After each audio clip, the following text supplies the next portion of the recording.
안녕하십니까. 문현웅입니다. 허태정 시장의 취임과 함께 대전시 민선 7기가 출범했습니다. 각 지역별로 새로운 단체장이 취임하면서 떠오르는 화두 중 하나가 바로 우리 동네 살리기라는 도시재생 뉴딜 사업인데요.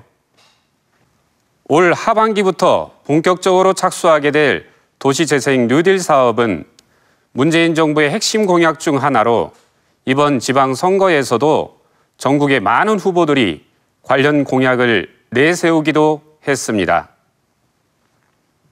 대전시장으로 당선된 허태종 후보도 마찬가지였는데요. 민선 7기 출범과 함께 본격적으로 추진될 대전의 도시 재생 사업, 더불어 현재 논란이 되고 있는 월평공원 문제에 대해 취재했습니다. 지난달 13일에 치러진 제7회 전국 동시 지방선거. 대전시장 선거 결과 더불어민주당 허태정 후보가 56.4%의 득표율로 당선됐다. 민선 7기 대전시정은 시민이 주인공이 되는, 그리고 시민과 함께는 그런 대전시정을 펼쳐나가도록 하겠습니다. 더불어민주당에서 다시 이어받은 민선 7기 대전시정은 큰 틀에서는 민선 6기의 기조가 유지될 전망. 대표적인 것이 도시철도 2호선으로 허태정 시장은 후보 시절 행정의 연속성을 강조하며 트램 추진 의사를 밝혔다. 현재 추진하고 있는 트램 노선 기본도를 존중하는 범위 내에서 그것이 갖고 있는 여러 가지 문제점들이 현재도 노정되고 있습니다. 이러한 문제점을 보완하는 대책도 함께 추진해야 될 것으로 봅니다. 한편 허태정 시장이 후보 시절에 발표한 주요 공약을 살펴보면 4차 산업혁명 특별시를 완성하고 원도심을 신경기의 중심지로 조성하며 좋은 일자리 창출을 통한 고용률 70% 달성과 국가 도시정원, 둔산 센트럴파크 조성 등 10가지로 이 중에서 문재인 정부의 도시재생 뉴딜 정책과 연계한 공약은 바로 활기찬 도시재생 프로젝트다. 이렇듯 정부와 지자체가 뜻을 모아 추진하게 될 도시재생이란 어떤 정책을 뜻하는 것일까? 새로운 도시가 급격하게 이제 성장을 하고 하다 보면은 기존에 이제 도심이었던 곳 또는 활성화돼 있던 곳들에서 일정 부분 빠져나가게 됩니다. 이러한 빠져나가고 쇠퇴한 것들이 생기니까 그러한 부분들을 다시 원래의 어떤 활성화된 지역으로 만들고자 하는 게 이제 도시재생이죠. 도시재생 사업들은 지금 우리 한국 사회의 중요한 이제 그 도시정책의 화두인 것 같습니다. 이제 우리 한국 사회의 이제 대도시들이 이제 노후되기 시작했고 인구가 줄기 시작을 하면서 신도시를 점점 만들어서 도시의 면적을 넓혔지만 원도심 지역의 낙후와 이 원도심 지역의 재생, 이런 과제들이 지금 모든 대도시에 지금 있는 거잖아요. 사실상 민선 6기 시절부터 시작된 대전시의 도시 재생 사업. 대전시도 지금 현재 2012년에 충남도청이 내포로 이사를 하고 그러다 보니까 이쪽 원도심 지역이 많이 쇠퇴를 했습니다. 사람들도 별로 없고 그러다 보니까 그런 문제를 해결하고자 2015년도에 대전시의 국단위 조직으로 도시재생본부를 만들었습니다. 그래서 저희들이 대전시 도시재생의 전체적인 이제 컨트롤 타워 역할도 수행을 하고 그다음에 이제 저희들이 직접 사업도 이제 추진을 하고 있습니다. 올 하반기부터 본격적으로 시작될 대전 도시재생 사업 지역은 모두 5곳으로 지난해 정부 공모에 선정된 동구 가오동과 중구 중촌동, 대덕구 신탄진동과 유성구 어운동에서는 지원센터를 만들고 빈점포 살리기 등 상권 활성화 계획을 세우거나 관련 용역을 진행하고 있다. 상인들을 위한 역량 강화 교육이라든가 또는 주민들이 서로 공동체를 이룰 수 있는 주민 커뮤니티 공간과 지금 주차장이 상당히 여기 시급한 실정입니다. 그래서 주차장 확보 이런 사항들이 되겠습니다. 대전역에서 옛 충남도청으로 이어지는 중앙로 일대는 지하상가 연결 사업과 인쇄 협업공장, 창업공간 마련 등이 추진되고 있다. 국토교통부는 올해도 도시재생 뉴딜 사업을 추가 공모하고 8월 말까지 전국적으로 100곳 내외 지역을 선정할 예정이다. 지속 가능하게 돌아가는 수익 구조를 만드는 것은 여전히 중요합니다. 지역에 기반한 다양한 사회적 일자리들, 지역에 기반한 비즈니스 모델이 발굴이 돼야 됩니다. 전문가들은 도시 재생 사업의 성패는 주민들과의 소통과 협력에 달렸다고 강조한다. 도시 재생에서 결국 중요한 거는 사람입니다. 어떻게 사람들을 그 지역 안에 잘 담아 놓을 것이냐. 그리고 외부에서 이 지역을 매력으로 느껴서 찾아오게 만들고 이 지역에 살게 만들고 이 지역의 도시 재생을 위해서 함께 생활하게 만들 것이냐. 이게 이제 가장 중요한 부분인데요. 선진국에서는 그 주민들의 의견이 굉장히 중요하게 받아들여지고 그 주민들의 의견이 조정이 된 다음에 그 다음에 도시 재생이 들어가거든요. 그래서 도시 재생이 우리는 뭐 쉽게 일어나고 있는 것들을 지금까지 봐왔지만 실제로 그렇게 쉽게 일어나는 게 아니고 조정 기간이 굉장히 오랫동안 생기면서 이 도시 재생이 일어나는 거예요. 하지만 도시 재생 사업에 대한 시민들의 인식과 공감대는 아직 부족한 상황. 도시 재생에 대해서 많이 아시는 분들은 또 많지는 않습니다. 그래서 특히 이제 주민들께서 이제 도시 재생을 원하시는 분들, 그렇지만 어떻게 해야 되는지 그런 방법들을 모르시는 분들이 많이 있습니다. 그래서 저희들이 그 뉴딜 사업 그 현장 지원센터에서도 도시 재생에 대한 그 주민에 대한 교육을 또 시키고 있고, 저희들 그 도시재생 본부에서도 도시재생 아카데미를 통해서 도시재생이 무엇인지, 우리 동네를 재생을 하려면 어떻게 해야 되는지 그런 방법론들을 저희들이 교육을 시키고 있습니다. 민선 6기 시절 도시 재생 사업과 관련해 주민 갈등을 빚어온 대전의 대표적인 현안은 바로 월평공원 민간 특례 사업. 2020년 대전 지역 주요 공원이 해제되는 장기 미집행 도시공원 일몰제에 대비해 대전시가 추진해온 사업으로 민간 자본을 유치해 공원 지역을 개발한 뒤 기부 체납을 받는 방식인데, 일부 주민들과 시민단체가 사업 추진을 반대하며 찬반 주민들 간 갈등을 빚고 있다. 월평공원은 우리 대전 한가운데 제일 잘 보존되어 있는 도시 숲이기 때문에 뭐 휴식도 취하고 또 환경 교육도 하고 또 산을 직접 이용하지 않더라도 주변에 살면서 이 숲의 혜택을 봐왔던 건데요. 이 숲을 훼손하고 대규모 아파트를 짓겠다라는 이 개발 계획에 우리 주민들이나 시민들이 엄청 큰 충격을 받은 거고요. 이 숲에 대한 생태적 가치나 어떤 평가가 어떻게 보면은 처음으로 지역사회에 이렇게 본격적으로 주목받고 조명받고 있다라고 보시면 될 것 같습니다. 월평공원 민간 특례 사업에 찬성하는 주민들도 처음에는 분노할 뿐이었다는데, 저는 여기서 한 43년째 살고 있어요. 결혼해서부터. 그때서부터 새벽 운동을 많이 다닙니다. 우리 갈마동 주민들한테는 진짜 소중한 산이에요. 모든 애완이 서린 그런 산이지. 이게 다 아파트가 들어선다고 할 때 진짜 붕괴 안 할 수가 없어요. 근데 나라 형편상, 대전시 형편상 이렇게 할 수밖에 없다는 거 우리는 깨달았습니다. 저희들 입장이 그랬어요. 왜 멀쩡한 산에도 아파트를 짓는다고 니들이 그러냐. 그랬더니 이분들이 설명을 해주는 거예요. 그때 가고 배웠어요. 저희들은 공부를 했어요. 이 땅이 80%가요 사유지인데 2020년 7월 1일에 법적으로 공원 해제가 된답니다. 그렇다면 지금 현재 이 공원들을 해제되게 놔둬야 되는지 어떻게 보존을 시켜야 되는지 자기들 고민이 굉장히 크다고 하더라고요. 그러면서 민간 특례 사업을 얘기를 하더라고요. 대전시는 도시공원의 해제를 막기 위해 시 재정으로 모든 공원을 살 수 없으니 민간의 돈을 들여 공원 일부라도 보존하겠다는 것. 대전시하고 합작을 해서 이제 민간이 돈을 투자를 하고 대전시가 이렇게 해가지고 이제 뭐 아파트를 지어서 그 돈으로 우리에게 그러니까 100%의 땅에서 30%를 그들이 쓰고 70%는 안전하게 우리가 후손들에게 물려줄 수 있는 그런 공원을 만들어줄 수 있다는 거예요. 그러면 대안은 이거밖에 없는 것 같아요. 아무리 찾아봐도. 근데 그들은 30%를 다 쓰는 게 아니라 한 22%에서 23% 정도를 쓴대요.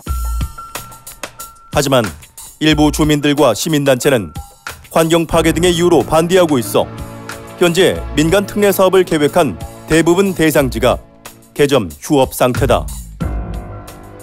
절대로 후유증이 없는 이런 이제 자연숲의 도시 공기 정화 기능이라는 것은 우리 시민들도 익히 잘 아는 부분들입니다. 우리 생활 공간에서 신선한 공기를 제공하고 여름철 도시 온도를 떨어뜨리고 그리고 우리 시민들에게 어떻게 보면 휴식 공간을 제공하는 이 도시숲의 가치와 그 기능은 지금 점점 커지고 있고 우리 시민들도 이제는 개발보다는 이런 숲을 잘 보존해서 우리 삶의 질을 유지해야 된다라는 가만히 놔두는 게 상책이래. 그것은 대책이 아닙니다. 대전시에다가 우리가 월평공원 요구를 지키려고 하면 전체 땅을 사달라고 요구를 하던가 중앙부처에다 돈을 요구를 해갖고 이 땅을 사달라고 요구를 하고 이런 게 대책인 거지 가만히 놔두라는 것은 어떤 대안과 대책이 없는 그것은 반대 아닌 반대를 하고 있는 건데 그런 것은 오래 못 갑니다.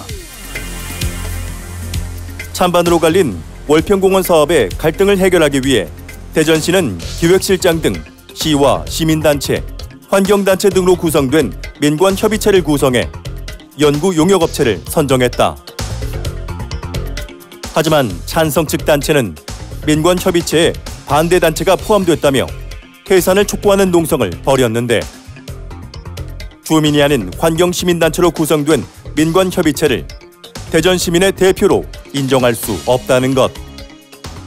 민관협의체에 속한 대전 충남 녹색연합 양응모 사무처장은 갈등의 원인부터 해결해야 한다고 제안한다.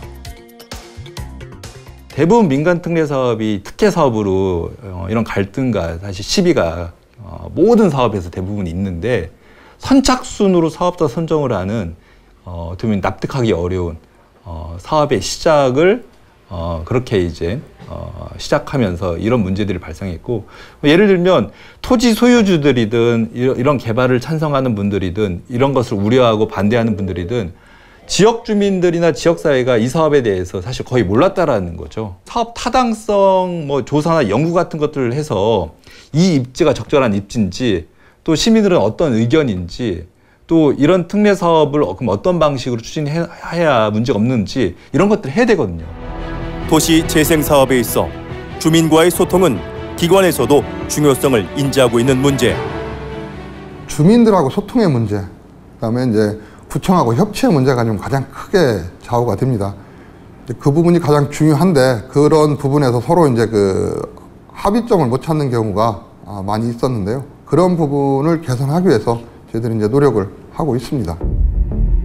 한편 인수위원회가 최근 발표한 민선 7기 대전시정의 핵심 추진 과제는 시민을 위한 조직 개편과 시민 참여 방식 개선으로 인수위는 민선 6기보다 진일보한 시민 참여 개선 방안 마련의 일환으로 월평공원 민간 특례 사업에 대한 새로운 공론화 추진위원회 구상을 발표했다. 민선 6기 시절 공론화 과정이나 절차에서 결론을 내놓고 조사를 실시해 제한적인 측면이 있었다는 것. 대전의 대표적인 갈등 현안인 월평공원 민간 특례 사업이 민선 7기 대전의 시정 방향과 갈등 해결 능력을 가늠할 첫 시험대로 꼽히고 있는 가운데 시민들이 대전시에 바라는 점은 무엇일까? 월평공원을 난개발이 안 되게 누구나 이용할 수 있는 저는 명품 공원으로 만들어줬는 게 제 바람입니다. 일반 녹지공원 같은 건 나무만 심는 거니까 저는 그런 건 바라지도 않고 공원도 있고 분수대도 있고 시설물 같은 것도 있고 와서 애기들 유모차 끌고 와서 광장 같은 데서도 쉴 수 있고 이 지역이 다시 살아나고 젊은 사람들이 과연 돌아올 것인지는 우리 시민들도 저는 충분히 판단할 수 있다. 이 지역의 문제가 뭔지 이 지역이 필요한 게 뭔지를 찾아보는 것이 도시재생인데 그게 과연 3,000세대 대규모 아파트를 이 산꼭대기에 짓는 건지 다른 방법들은 없는 건지 그거는 이제 지금부터 토론하고 얘기해봐야겠죠. 혹시 여러분은 젠트리피케이션이란 말을 들어보셨나요?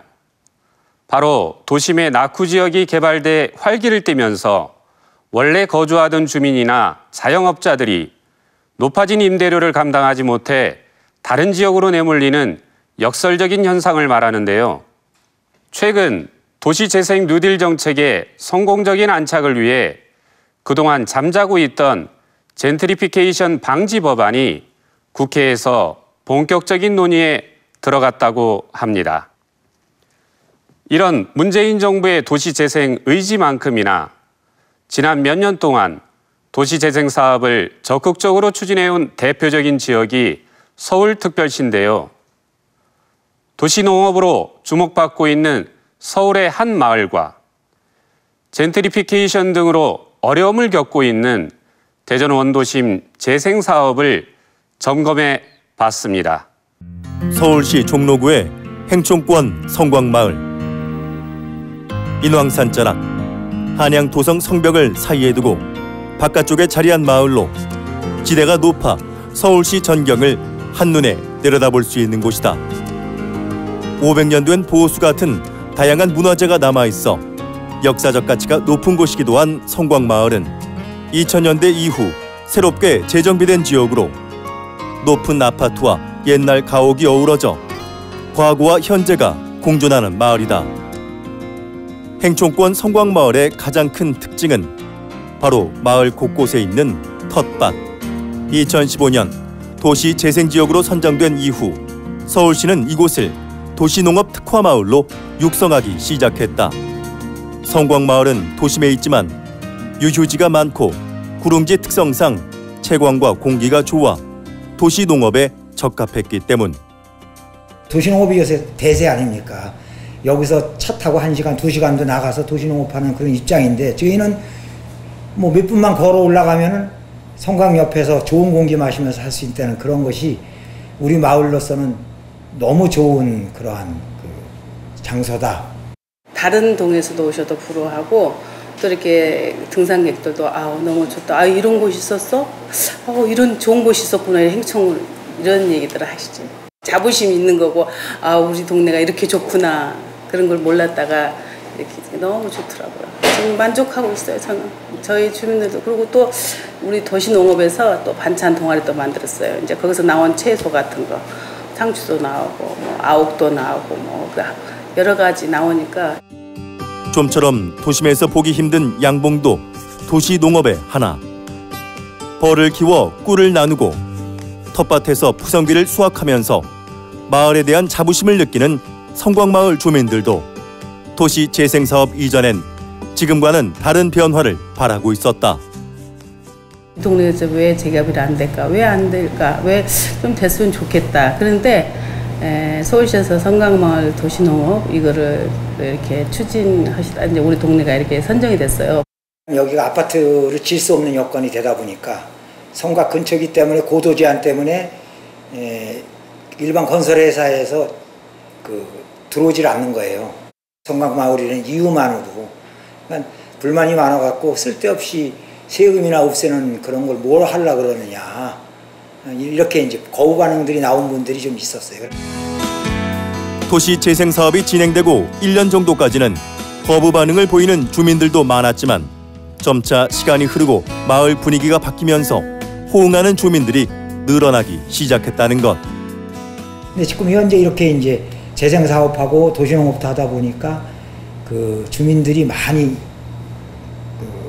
이해를 해주고 거기에 우리 그 재생 사업에 대한 거를 이제 기반 시설을 지금 들어갔거든요. 또 포장도 해주고 뭐 도로도 넓혀주고 이러다 보니까 골목 포장도 해주고 이러다 보니까 주민들이 반응이 점차 반대하던 분들이 좋아지시면서 최선이 아닌 차선을 찾아서 하고 있다는 거를 좀 느끼시는 거죠.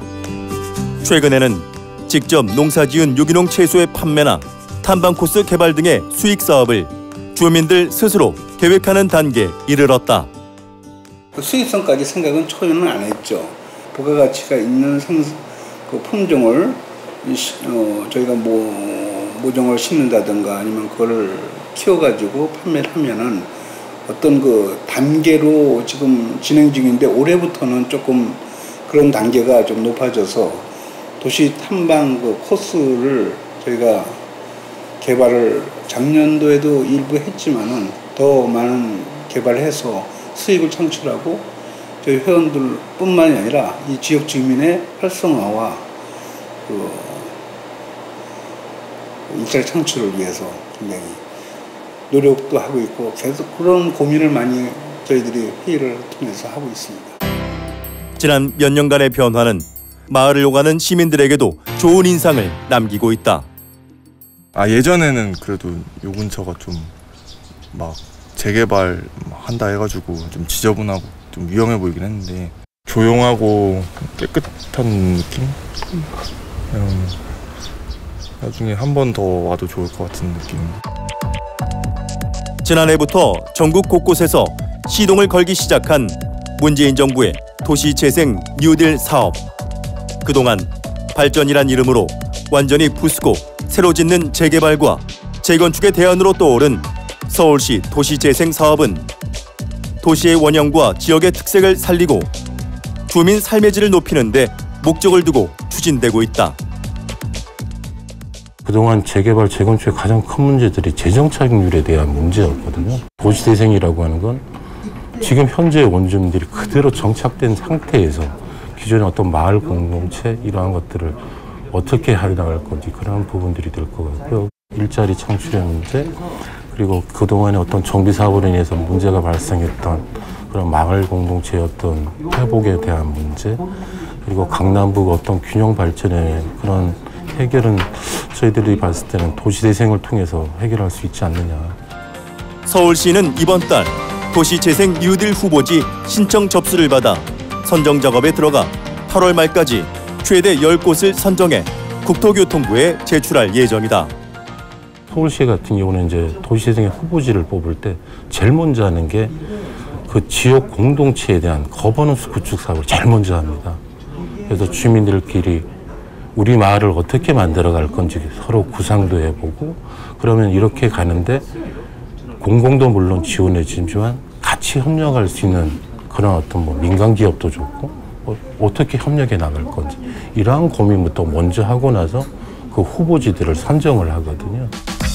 대전에서도 올해 도시재생 뉴딜 사업 제안서 공모를 앞두고 동구 대동과 중구 유천동, 서구 도마동과 대덕구 오정동 등 6곳이 사업 신청을 준비하고 있다.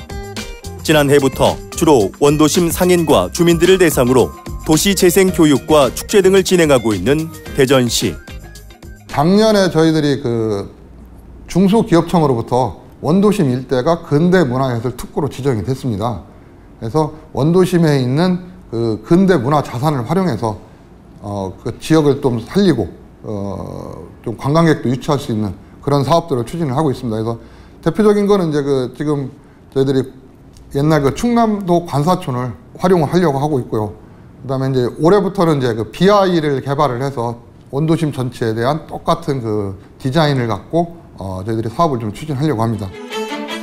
대전문화연대는 지난해 원도심이 근대문화예술특구로 지정된 후 원도심의 다양한 그룹을 대상으로 설문조사를 했다.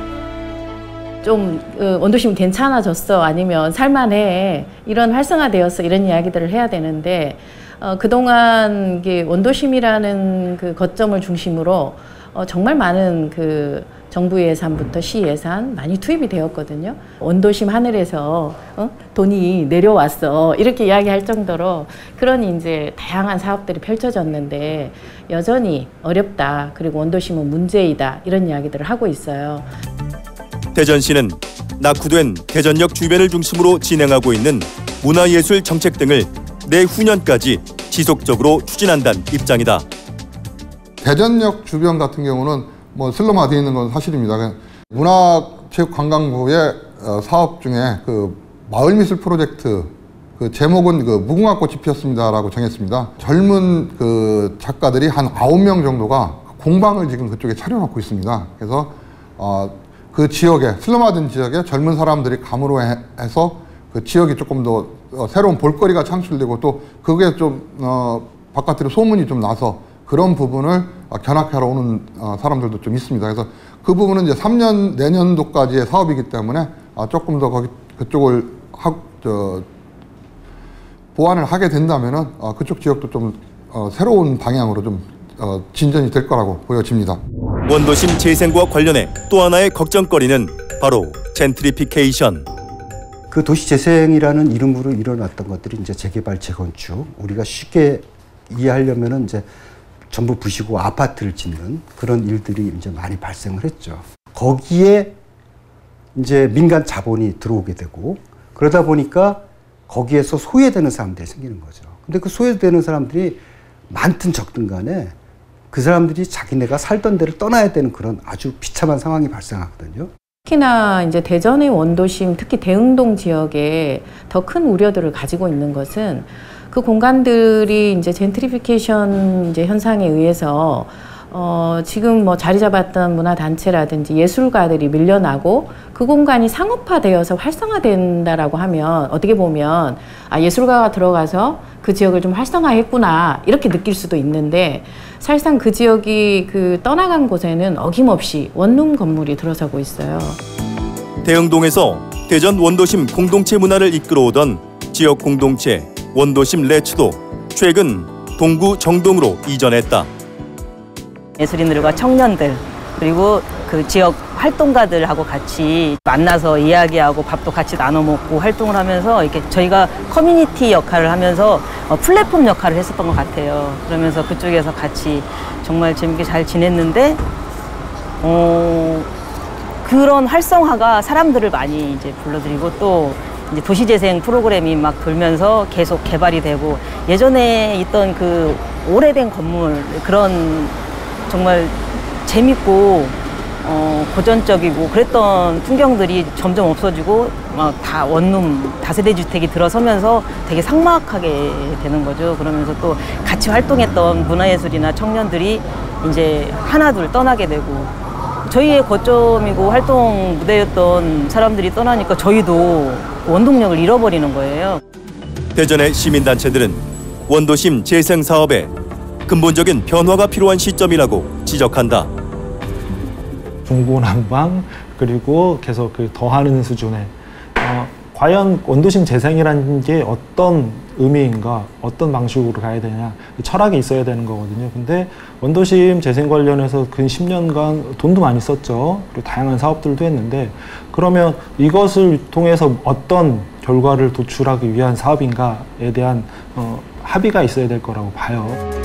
일명 인쇄거리라 부르는 대전시 동구의 골목. 원도심 레츠는 얼마 전부터 이곳에서 반짝 시장을 열고 있다.